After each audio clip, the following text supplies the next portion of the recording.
Measurement of cell potential using reference electrode, example hydrogen electrode. तो हमने reference electrode define किया था कि इसकी हेल्प से बाकी सेल का पोटेंशियल हम मालूम कर सकते हैं, ठीक है ना, इसलिए इसका नाम हमने रखा है रेफरेंस इलेक्ट्रोड, ठीक है। हाइड्रोजन इलेक्ट्रोड देख चुके थे हम, दो कंपोनेंट थे H+ और H2, और प्लेटिनम वायर वास चार्ज कैरियर। तो अब करते क्या है इसके लिए कि जैसे फॉर द एग्जांपल मेरे पास एक सेल है जिंक से Zn+2 वाला, और मुझे इसका पोटेंशियल E0 मालूम करना है, जिंक से Zn+2 कितना होता है। अब ये जो टॉपिक हम पढ़ रहे हैं ये प्रैक्टिकल डिटर्मिनेशन वाला, मतलब एक्सपेरिमेंटल टॉपिक है एक तरह से, कि किस तरीके से सबसे पहले हम क्या करते हैं, एक सेल बनाते हैं, ठीक है। यहाँ पे हमने जिंक रोड डिप कर दी in the solution of Zn+2, ठीक है ना, सॉल्यूशन ऑफ Zn+2। इसको हम कनेक्ट कर देते हैं थ्रू वायर, और यहाँ पे हमने जो सेटअप रखा है इस तरीके से यहाँ पे हाइड्रोजन गैस जो है वो आ जा सकती है, और इसको हमने डिप कर दिया है इन the solution of H+ aqueous, H+। ये दोनों हाफ सेल, एक जिंक का है एक हाइड्रोजन इलेक्ट्रोड है, ठीक है। हम क्या करते हैं, इंटरनली कनेक्ट करने के लिए यहां पे रख देते हैं salt bridge, this is the salt bridge.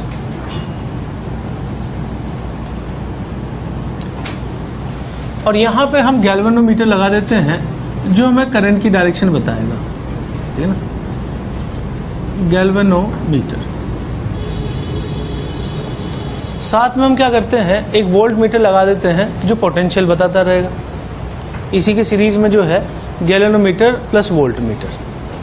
Galvanometer हमें करंट की डायरेक्शन बता देगा कि करंट की डायरेक्शन क्या है।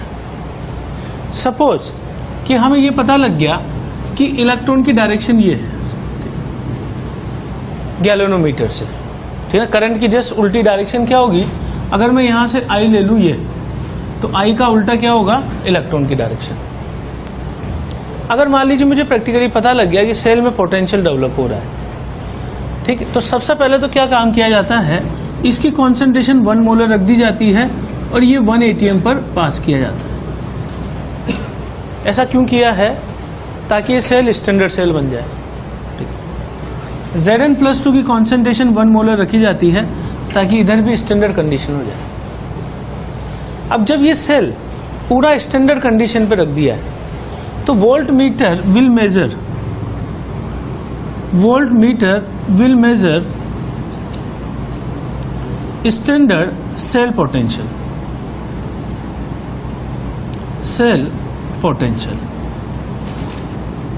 जिसको मैं बोल सकता हूं E0 सेल।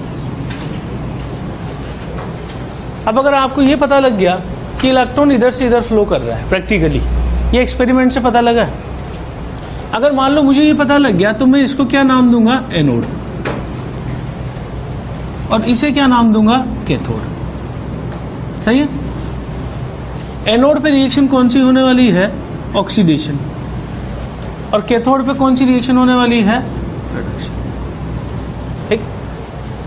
अब इस सेल का ओवरऑल रिप्रेजेंटेशन, अगर मुझे पता लग गया कि इलेक्ट्रॉन की डायरेक्शन ये है, तो सेल का रिप्रेजेंटेशन होगा जिंक से Zn+2 ऑक्सीडेशन, उसके बाद सॉल्ट ब्रिज, उसके बाद H+ से H2 और प्लेटिनम वायर, H+ से H2 रिडक्शन, +1 से 0 और 0 से +2, ऑक्सीडेशन रिडक्शन, ठीक। इसका E0 सेल क्या होगा, इसका E0 सेल होगा E0 जिंक से Zn+2 प्लस E0 H+ से H2 और प्लेटिनम चार्ज कैरियर। हम ऑलरेडी लास्ट क्लास में पढ़ चुके हैं कि ये चीज इसका क्या कहलाएगा, SRP, और हम इसे 0 एज्यूम कर चुके हैं। अगर ये वैल्यू 0 है तो इसका मतलब मैं ये चीज क्या कर सकता हूं, मेजर कर सकता हूं।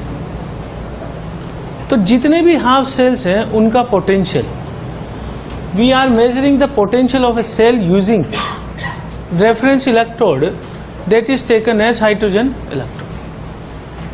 ठीक, और यहां से जैसे मान लो मैंने जिंक, अब मैं अगली बार क्या करूं, जैसे कॉपर और कॉपर +2 रख लूं, ठीक है ना, कॉपर और कॉपर +2 रख दें अपन, तो उससे जो है कॉपर का पोटेंशियल मालूम चल जाएगा। मुझे क्या करना पड़ेगा, गैल्वेनोमीटर लगाना पड़ेगा करंट की डायरेक्शन देखने के लिए।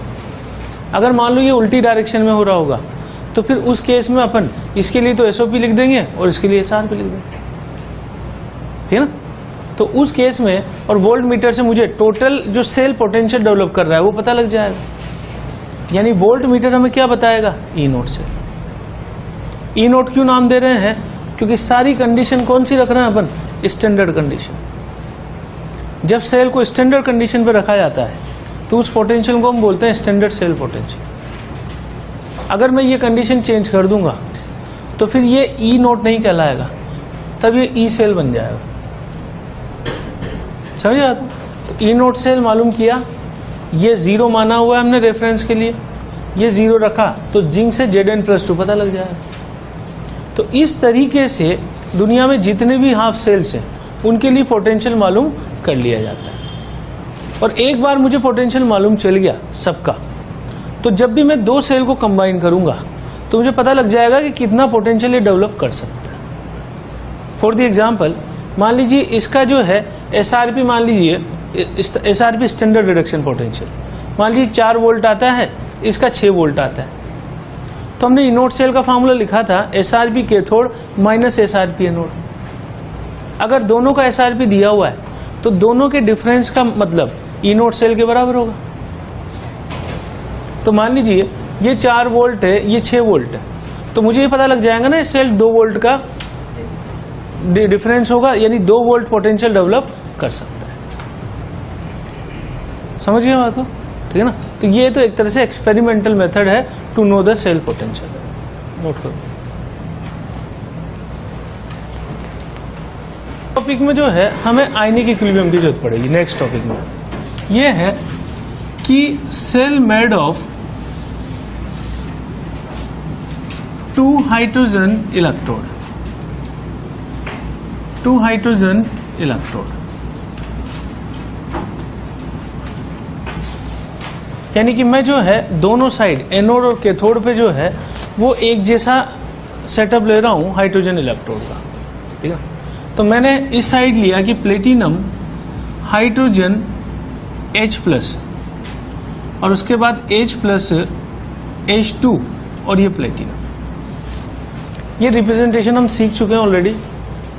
जब हाफ सेल बनाएंगे तो ये 0 से +1 में ऑक्सीडेशन दिखाई दे रहा है और ये +1 से 0 में रिडक्शन, और प्लेटिनम वायर एक्सट्रीम एंड पर और इधर कैथोड में एक्सट्रीम एंड पर। इसके लिए तो मैं सॉलिड लिखूं, इसका प्रेशर मैं P1 एटीएम बोल रहा हूं और इसकी कॉन्सेंट्रेशन C1 मोलर, इसकी कॉन्सेंट्रेशन में ले रहा हूं C2 मोलर और प्रेशर इसका P2 एटीएम, और ये सॉलिड। अगर मान लो मैं ऐसा करूं कि इन दोनों की कॉन्सेंट्रेशन सेम रख लूं और प्रेशर सेम रख लूं, उस केस में कोई भी पोटेंशियल डेवलप नहीं होने वाला है ना। पहली बात तो ये है, क्वेश्चन ये है कि क्या ये कॉन्सेंट्रेशन सेल है, बोलो सही है, it is a concentration cell. Concentration cell इसलिए है क्योंकि हमने दोनों जो सेल बनाए हैं वो दोनों एक ही तरह के हैं, और दोनों एक ही तरह के हैं तो उस केस में मैं ई नोट सेल क्या कर सकता हूं, 0। तो स्टैंडर्ड सेल पोटेंशियल तो इस सेल का क्या हो गया, 0, है ना। लेकिन ई सेल डिपेंड करेगा कि ये कितने कितने हैं, ठीक है।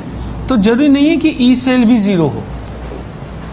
ई सेल डेवलप हो सकता है, कॉन्सेंट्रेशन सेल में ई नोट सेल 0 होता है, लेकिन सेल पोटेंशियल डेवलप कर सकता है if there is difference in concentration.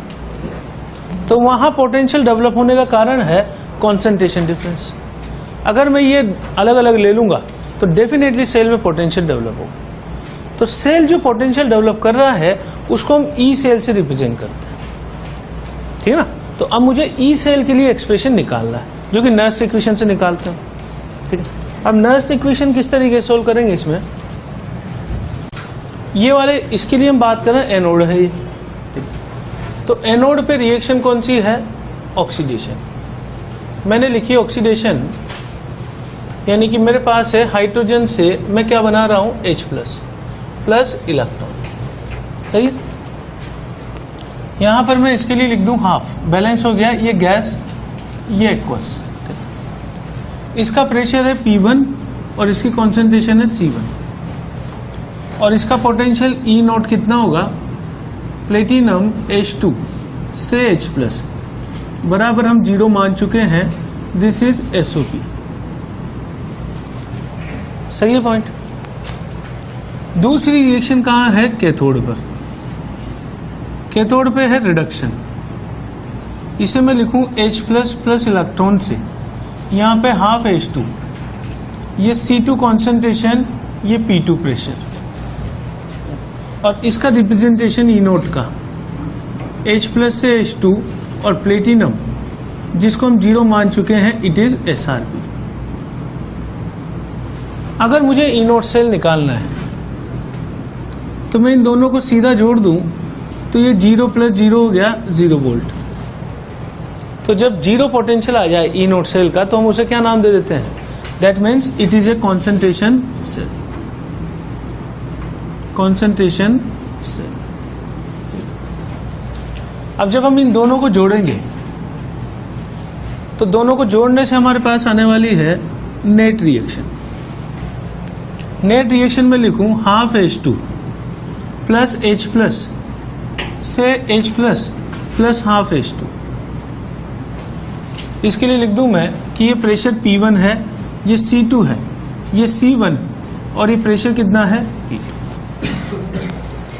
अगर मैं इसके लिए नंबर ऑफ इलेक्ट्रॉन जो मैंने कैंसिल आउट किए हैं वो देखूं तो कितने होंगे, 1, क्योंकि जब मैं दोनों को जोड़ रहा हूं तो एक एक इलेक्ट्रॉन में कैंसिल आउट कर रहा हूं, तो n की वैल्यू हम क्या लेंगे, 1। अब मैं इसके लिए लिख रहा हूं रिएक्शन कोशिएंट Q।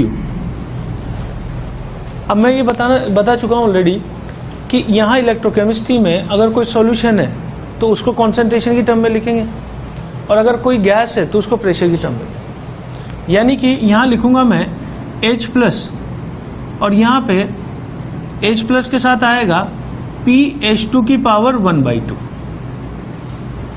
अब हमें यह ध्यान रखना है कि ये H+ किस साइड का है, एनोड, और ये किस साइड का है, कैथोड। ठीक, और ये वाला हाफ H2 किस साइड का है, एनोड, और ये वाला कॉन्सेंट्रेशन किसका है, कैथोड। तो मैं यहां रिप्रेजेंटेशन कर रहा हूं कि ये प्रोडक्ट अपॉन रिएक्टेंट जब लिखूंगा तो ये एनोड साइड का और ये कैथोड साइड का, A और C रिप्रेजेंट कर रहे हैं एनोड और कैथोड। यहां पे जो है नीचे क्या आ जाएगा, H+, पूरा लिख दूं वैसे, एनोड और कैथोड। यहां हो जाएगा H+ कैथोड और उसके बाद PH2 की पावर 1/2, इस साइड क्या आ जाएगा, एनोड। अगर हम इसकी वैल्यू पुट कर दें, पता ये कितना था, ये H+ एनोड C1 की power 1, pressure H2 cathode P2 की पावर 1/2 अपॉन नीचे क्या आने वाला है, C2 और यहां P1 की पावर 1/2। सही है। तो अगर मुझे इस सेल के लिए नस्ट इक्वेशन अप्लाई करनी हो तो नस्ट इक्वेशन से E सेल क्या हो जाएगा, is equal to E0 cell. E0 cell कितना कर चुके हैं, 0 minus 0.0591 upon electron cancel out कर रहे हैं 1 N और log 10 Q की जगह क्या रख दूं मैं, ये एक्सप्रेशन रख दूं, यानी Q की जगह आ गया C1 P2 की पावर 1/2 अपॉन C2 P1 की पावर 1/2। समझ गया बात हो, ठीक है ना। ये कहां है, C1 और P1 एनोड साइड के और C2 और P2 किस साइड के हैं, कैथोड साइड के। अब आप ये देखिए, ये सेल का पोटेंशियल निकालने का फॉर्मूला हो गया अपने पास जो डिराइव किया अपन। यानी अगर इस क्वेश्चन में मैं यहां ये कंडीशन चेंज करता जाऊं, 5 ATM 2 मोलर 3 मोलर 10 ATM, तो ये डेटा यहां रखकर मैं क्या निकाल सकता हूं, सेल पोटेंशियल। तो ध्यान दे, इस तरह के क्वेश्चन में अगर आपसे पूछ लिया है कि what is standard cell potential, तो उसकी वैल्यू तो क्या होगी, 0। और अगर पूछ लिया है व्हाट इज सेल पोटेंशियल, तो यहां से निकालने वाला है ना। उसके लिए 4 चीजें हमें जरूरत पड़ेगी, है ना, नोट कीजिए इसे। निकाला है E cell is equal to -0.0591 upon 1 log 10 C1 P2 की पावर 1/2, बातें नहीं, C2 P1 की पावर 1/2। अगर मान लो मैं ये कर दूं कि if P1 is equal to P2 ले लूं, दोनों तरफ प्रेशर बराबर कर दूं, तो मेरे पास ई सेल का एक्सप्रेशन आ जाएगा -0.0591 log 10 C1 अपॉन C2। तो अगर मैं C1 और C2 बदलता जाऊं तो ये पोटेंशियल बदलता जाएगा। पॉजिटिव पोटेंशियल हो इसके लिए क्या होना चाहिए, C1 should be less than C2, और जितना ज्यादा अंतर होगा दोनों के बीच में उतना ही ज्यादा इसका मैग्नीट्यूड होगा। बोलो, अगर ये दोनों बराबर हो गए तो पोटेंशियल 0 हो गया, है ना, और डिफरेंस बहुत ज्यादा हो गया तो इस केस में पोटेंशियल बहुत ज्यादा होगा। अब मैं इसको लिख रहा हूं कि E cell is equal to -0.0591 log 10 C1 की जगह में H प्लस एनोड लिख सकता हूं और C2 की जगह में लिख सकता हूं H प्लस कैथोड। सही है, इसको हमने एक्सपेंड कर लिया -0.0591 log 10 H प्लस एनोड, और इधर हो जाएगा -0.0591 log 10 H प्लस कैथोड। सही है, अब 0.0591 तो ऐसे ही बाहर ले लूं, माइनस log 10 क्या होता है, pH, तो मैं यहां लिख सकता हूं 0.0591 pH anode minus pH cathode. तो अब ये ई सेल का जो एक्सप्रेशन है ये आ गया मेरे पास pH की टर्म में। याद करना आसान है बिल्कुल, 0.0591 बाहर आएगा और आगे की साइड एनोड आ रहा है, पीछे की साइड कैथोड आ रहा है। यहां से जो है प्लस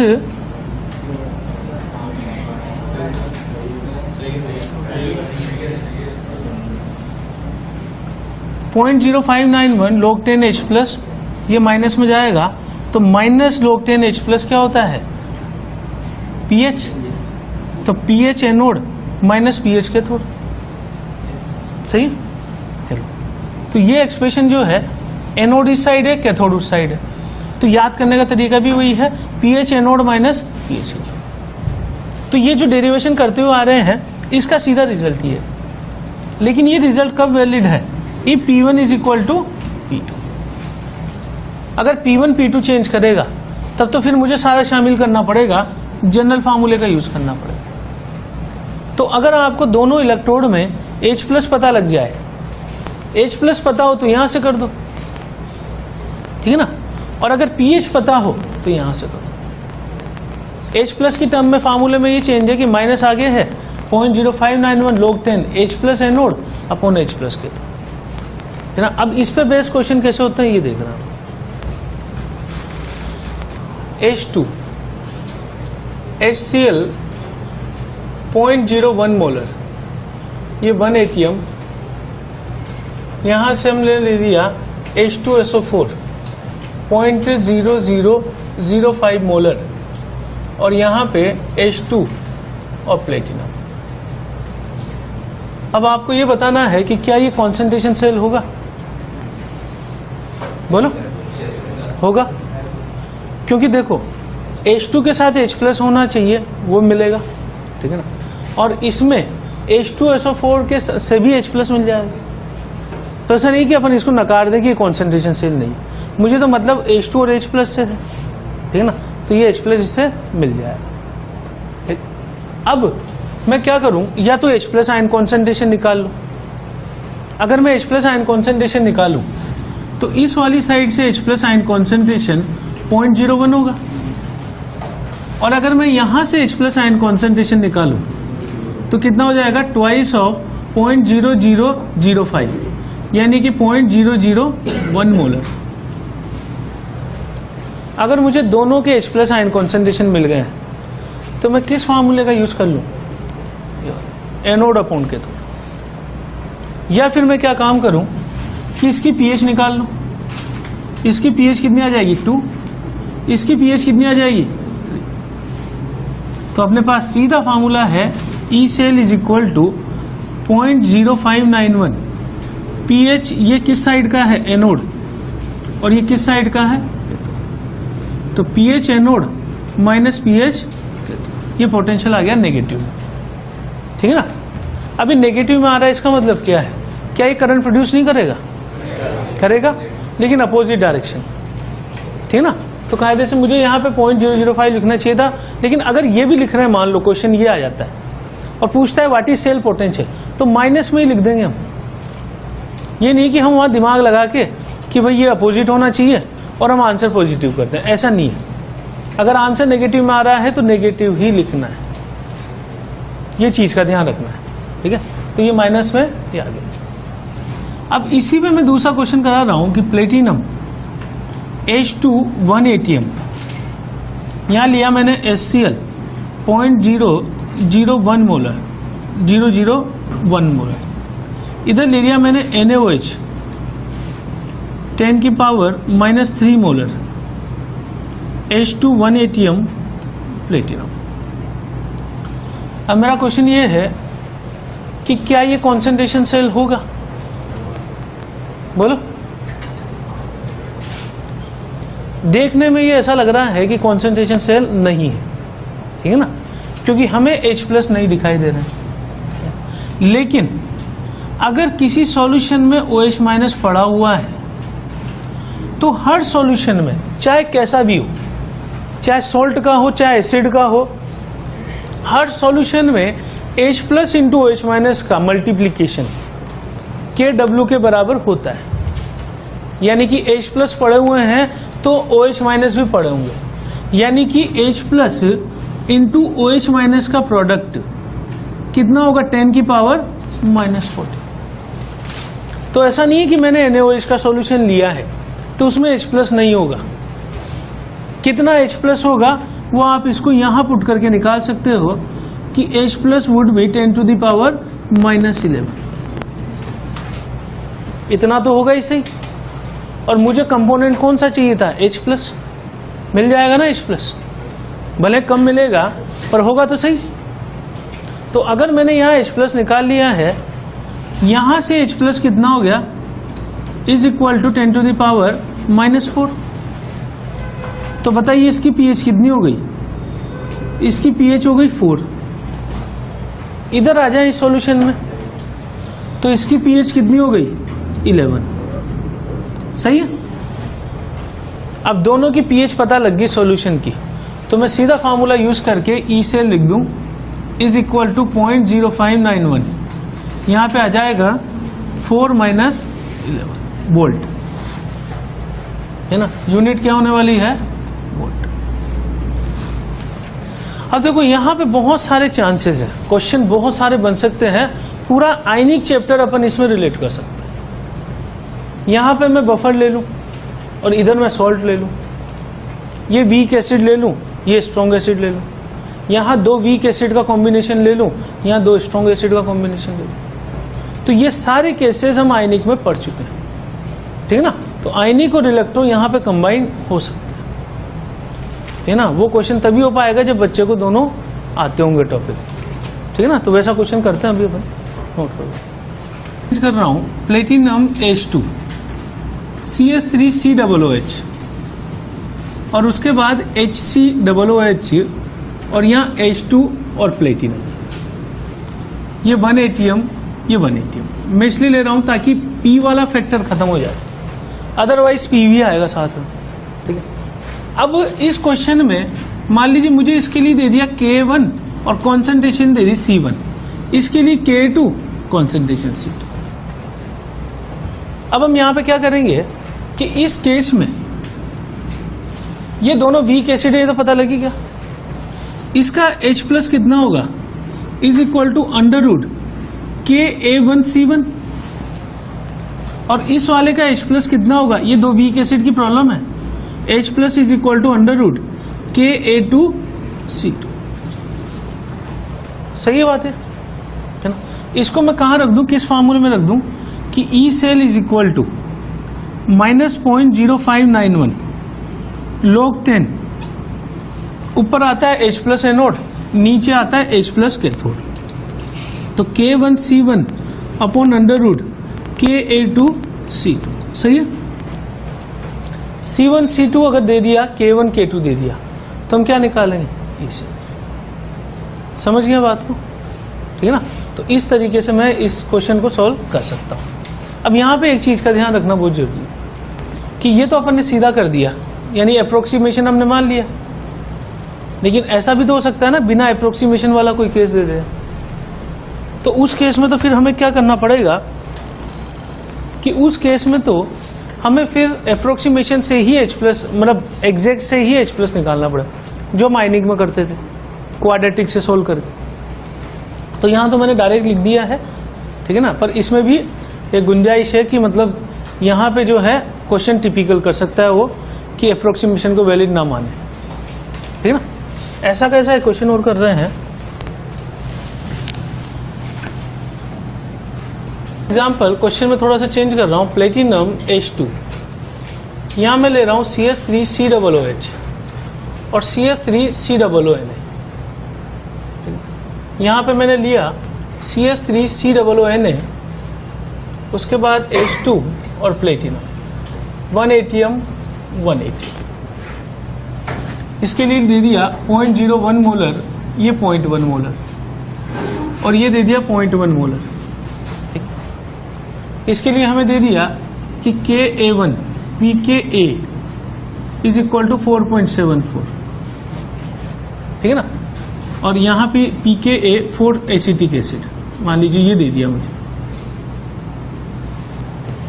अब इस केस में क्या ये कॉन्सेंट्रेशन सेल होगा, बोलो, होगा। क्यों होगा, क्योंकि चाहे कैसा भी सॉल्यूशन आप ले लो उसमें H प्लस होने ही होने, ठीक है ना।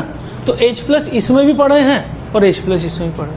अब मेरा काम है H प्लस निकालना, तो मैं इसके लिए सीधा pH का फॉर्मूला यूज कर रहा हूं कि pH anode is equal to pKa plus log 10, यहां मैं कॉन्सेंट्रेशन अगर मान लो इसको सॉल्ट अपॉन एसिड, तो ये 0.1 अपॉन यहां क्या कर दूं 0.0, और इस वाले के लिए सॉल्ट वाला फार्मूला लगाऊंगा pH इज इक्वल टू, अब क्या फार्मूला यूज होगा, सॉल्ट कौन सा है ये पे आइडेंटिफाई कर लिया, strong base plus weak acid, तो 7 प्लस, भाई pH 7 से बड़ी होगी, तो ट्रिक ये थी कि दोनों टर्म जुड़ जाएगी, half pKa plus half log C।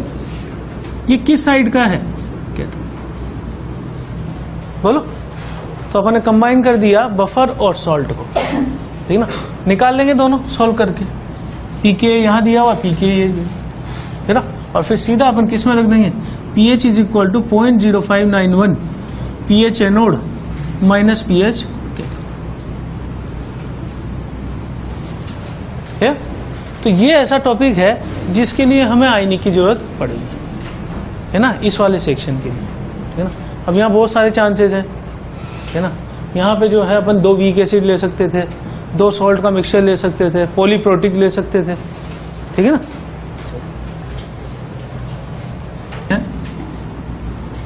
2 types of metal electrode, metal electrode, electrode का एक टाइप तो हमने पढ़ा था कि 2 कैटेगरी में इलेक्ट्रोड को बांटते हैं, एक तो एक्टिव इलेक्ट्रोड और एक इनर्ट इलेक्ट्रोड। एक्टिव इलेक्ट्रोड हमने किसको बोला था, जो खुद रिएक्शन में पार्टिसिपेट करता हो, और इनर्ट इलेक्ट्रोड हमने किसको बोला था, जो रिएक्शन में पार्टिसिपेट नहीं करता हो, जैसे प्लेटिनम वायर। हाइड्रोजन इलेक्ट्रोड में जो प्लेटिनम वायर था that was the inert electrode, उसका काम सिर्फ इलेक्ट्रॉन को लाना ले जाना था। मेटल इलेक्ट्रोड हम 2 तरह के पढ़ रहे हैं। सबसे पहला टाइप है मेटल प्लस सोल्यूबल सॉल्ट, और दूसरा टाइप है मेटल प्लस इनसॉल्युबल सॉल्ट, और साथ में एक कंपोनेंट और लेते हैं यहां पे एनायन, सॉल्युबल एनायन। इसका एग्जांपल मैं लिख रहा हूं, ये हम ऑलरेडी देख चुके हैं कि जिंक के साथ में ले लूं ZnSO4, ये एक्वस, ये सॉलिड। जिस सॉल्ट के नीचे मैं एक्वस लिख दूंगा इसका मतलब वो कौन सा सॉल्ट है, सॉल्युबल सॉल्ट। और जिस सॉल्ट के नीचे मैं सॉलिड लिख दूंगा वो प्रेसिपिटेट है, यानी कि इनसॉल्युबल सॉल्ट। कॉपर ले लूं solid plus copper sulphate aqueous, silver plus AgNO3 aqueous, ये इस टाइप का, ये ऑलरेडी अपन देख चुका है, ठीक है ना, जिंक और ZnSO। अब ये हम पढ़ेंगे इसका example, metal silver plus insoluble salt AgCl या solid plus Cl minus aqueous, ये इसका एग्जांपल है। दूसरा example lead metal plus PbSO4, इसका सॉल्ट, ये पानी में इनसॉल्युबल है, solid plus SO4 minus 2 aqueous. Mercury Hg liquid plus इसका सॉल्ट Hg2Cl2, पानी में इनसॉल्युबल, प्लस Cl माइनस या एक्वस। तो अब हम इस टाइप का सेल पढ़ने वाले हैं जिसमें मेटल के साथ इनसॉल्युबल सॉल्ट लिया जाता है। समझ गए बात हो? यानी यहां तो सीधा ही रिएक्शन था कि जिंक से किसमें बदल रहा था, Zn+2 में, कॉपर से कॉपर+2, Ag से Ag+। अब यहां क्या होता है ये हम पढ़ने वाले हैं। देख रहे हैं एग्जांपल, वो है AgCl plus Cl minus, solid solid aqueous, है ना। अब इसका जो सेटअप है वो कैसे होता है, सबसे केस फर्स्ट हम इसको ले रहे हैं, case first as a cathode, ठीक। तो रिएक्शन कौन सी होने वाली है यहाँ पे, रिडक्शन। सेटअप क्या होता है वो समझ लो कि हमने यहां पर एक सिल्वर की रॉड रख दी है, इसको वायर से कनेक्ट कर दिया। अब ये बताइए इलेक्ट्रॉन बाहर जा रहे होंगे या अंदर आ रहे होंगे, अंदर आ रहे होंगे, क्योंकि ये यहां पे रिडक्शन शो करेगा। हमने यहां पे जो सॉल्यूशन भरा हुआ है, ये सॉल्यूशन है अपने पास, this solution is Cl minus aqueous, ठीक। और यहां पर हमने इस साइड में एक सॉल्ट डाला हुआ है, कौन सा, AgCl। अब अगर आपने यहां सॉल्ट गिरा दिया AgCl, तो उसका थोड़ा सा अमाउंट इसकी यहां पर जाएगा, इनसॉल्युबल सॉल्ट। ऐसा थोड़ा कि इनसॉल्युबल सॉल्ट को कंप्लीटली इनसॉल्युबल मानते हैं, आयनिक में लास्ट में पढ़ा है ना हमने, उसका दूसरा नाम क्या है, sparingly soluble salt. Very negligible amount of this will dissolve in the water, ठीक। तो इसकी वजह से यहां पे थोड़ा बहुत ही घुला है, यहां पे इसकी वजह से Ag+ भी होगा और Cl- भी होगा। अब पॉइंट ये है कि जैसे इलेक्ट्रॉन यहां पे आए, ये क्या चीज बन गई, कैथोड। और Ag+ जो यहां दिखाई दे रहा है, अगर Ag+ को इलेक्ट्रॉन दिखाई दे रहे हैं तो ये Ag+ इसकी तरफ भागेगा, और इसकी तरफ भागा तो रिएक्शन क्या होगी कि Ag+ प्लस इलेक्ट्रॉन से क्या बना दूं मैं, Ag, ये एक्वस और ये सॉलिड। रिएक्शन कौन सी है, रिडक्शन। लेकिन एक रिएक्शन और लिखनी पड़ेगी मुझे, और रिएक्शन कौन सी है कि AgCl टूटकर मुझे क्या दे रहा है, Ag+ plus Cl minus, aqueous aqueous. ये भी साथ में चल रही है रिएक्शन, क्योंकि ये जब खत्म होने लग जाएगा तो कहां से आएगा, यहीं से तो आएगा। तो ये टूटकर ये दे रहा है, और जैसे ये कम होगा वैसे रिएक्शन किधर जाएगी। तो अब यहां पर इन दोनों को जोड़ दूं मैं, तो Ag प्लस तो कट जाएगा यहां से, रिएक्शन क्या आएगी, AgCl सॉलिड प्लस इलेक्ट्रॉन से Ag solid plus Cl minus aqueous. बात समझ आ गई। अब इसको शॉर्ट में याद करने का तरीका क्या है कि हम 3 कंपोनेंट ले रहे हैं, AgCl, Cl माइनस। आप ऐसे याद कर सकते हो कि ये टूट के एक तो ये बना रहा है और एक ये बना रहा है,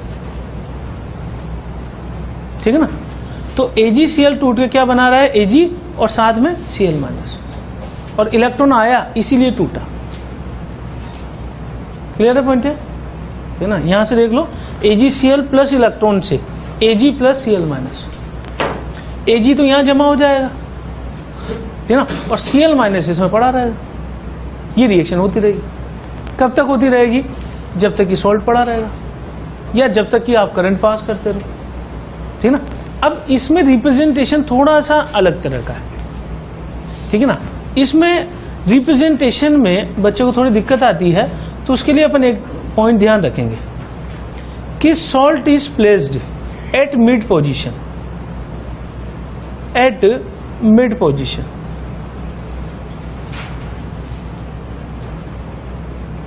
ठीक, अब मिड पोजीशन पे अगर मैं रखूं यहां पे, तो इस केस में इसका रिप्रेजेंटेशन कैसे करूं मैं, ई नॉट। रिप्रेजेंटेशन में देखना आप कि हम ये देख रहे हैं कि AgCl किस में कन्वर्ट हो रहा है, AgCl कन्वर्ट हो रहा है किस में, Ag में। अब आप ये समझ लो, Ag कौन सी स्टेट में, +1, और ये कहां पर है, 0। +1 से 0 में जा रहा है, रिएक्शन क्या हुई, रिडक्शन। लेकिन मैंने ये बोल दिया है कि इसको मिड पोजीशन पर रखना है, तो मेरे पास एक और कंपोनेंट बचा Cl माइनस, तो हम Cl माइनस को इधर लिख देते हैं यहां पर। ये थोड़ा सा एक बच्चे के लिए प्रॉब्लम क्रिएट करता है, उसको लगता है ये रिएक्टेंट है, इससे ये नहीं बन रहा है, इससे ये बन रहा है, और बैलेंसिंग के लिए क्या है, Cl माइनस। तो ये दोनों कंपोनेंट इसी साइड है, प्रोडक्ट साइड में। लेकिन रूल चूंकि ये है कि salt is placed at mid position, इसलिए हमने Cl माइनस को इसको कवर करने के लिए इधर रखा हुआ है। तो आप इसको देख के कंफ्यूज हो सकते हो, एक्सप्रेशन को, रिएक्शन क्या लिखूं। तो आप तो सिंपल रिएक्शन ये सोचो, AgCl से Ag, और बैलेंस करने के लिए Ag की साइड में क्या है, Cl माइनस। समझ गए बात को, ठीक है। अच्छा, इसमें अगर मैं Q लिखना चाहूं, पहले तो ये बताओ कि इस रिएक्शन के लिए N की वैल्यू क्या होने वाली है, 1। N 1 है, और Q क्या लिखूं, सॉलिड को तो हटा देते हैं हम, यहां क्या आ जाएगा, Cl माइनस। ठीक, तो नर्स इक्वेशन लगा सकते हैं। नर्स इक्वेशन में क्या पूछेगा, E, तो उसके लिए उसको क्या देना पड़ेगा, E नोट सेल, और E नोट सेल के साथ अगर Cl माइनस की कॉन्सेंट्रेशन लिख दी उसने, तो मैं Q निकाल के N की वैल्यू पता है, E निकाली। ये भी हमने किसकी तरह यूज करवाया इसको, कैथोड। एनोड की तरह होगा तो उल्टा हो जाएगा सब कुछ, है ना। वो कैसे होगा वो देखते। एज एन एनोड,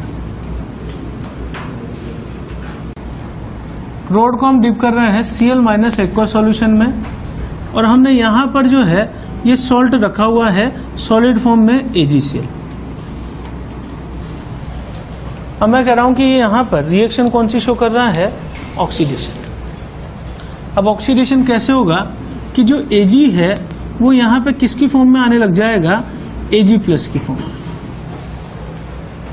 अगर Ag प्लस में चेंज होने लग जाए तो जो एक इलेक्ट्रॉन निकलेगा वो इलेक्ट्रॉन बाहर चला जाएगा, ठीक ना। Ag कन्वर्ट हो गया Ag प्लस में। अब Ag प्लस को Cl माइनस मिल गया यही सॉल्यूशन में, तो Ag जो है Cl माइनस के साथ रिएक्ट करके, और दोनों क्या बनाने लग जाएंगे, AgCl, यानी इसका मास बढ़ता जाएगा, ठीक ना। पहले वाले केस में इसका मास कम होता जा रहा है क्योंकि ये खत्म होता जा रहा है, अब ये बनता जा रहा है उल्टा। इसका मतलब मैं पहली रिएक्शन क्या लिखूं इसमें, कि सबसे पहले तो मैंने देखा कि Ag is converted into Ag plus electron, solid aqueous. Now this Ag plus formed will react with Cl minus present in solution to form a precipitate AgCl solid. दोनों को जोड़ दूं मैं, जोड़ने पे क्या बन जाएगा, Ag solid plus Cl minus aqueous से AgCl प्लस इलेक्ट्रॉन सॉलिड.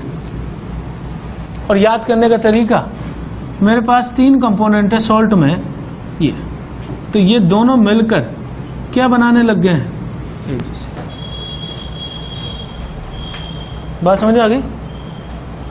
इसके लिए आप n लिखोगे तो n कितना आएगा, n की वैल्यू 1. और q कैसे लिखोगे, q is equal to 1 upon Cl minus,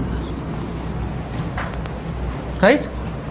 और इसके लिए जो है अगर रिप्रेजेंटेशन करना हो तो अगेन देखिए वहां पे वही प्रॉब्लम है, E0. AgCl तो हमेशा सॉल्ट तो मिड पोजीशन पे ही आएगा. अब आपको अगल बगल देखना है कि क्या आने वाला है, तो इसके इस साइड में Ag को लिख दूं और इसके इस साइड में Cl माइनस. यहां से आप आइडेंटिफाई कर सकते हो 0 से +1 में चेंज हो रहा है, तो 0 से +1 में चेंज यानी कि ऑक्सीडेशन. समझ आ गई बात.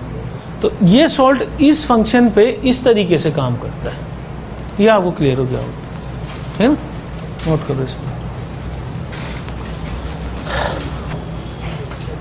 कि Ag solid AgCl Cl minus 0.1 molar, Cl minus 0.01 molar, AgCl और ये Ag.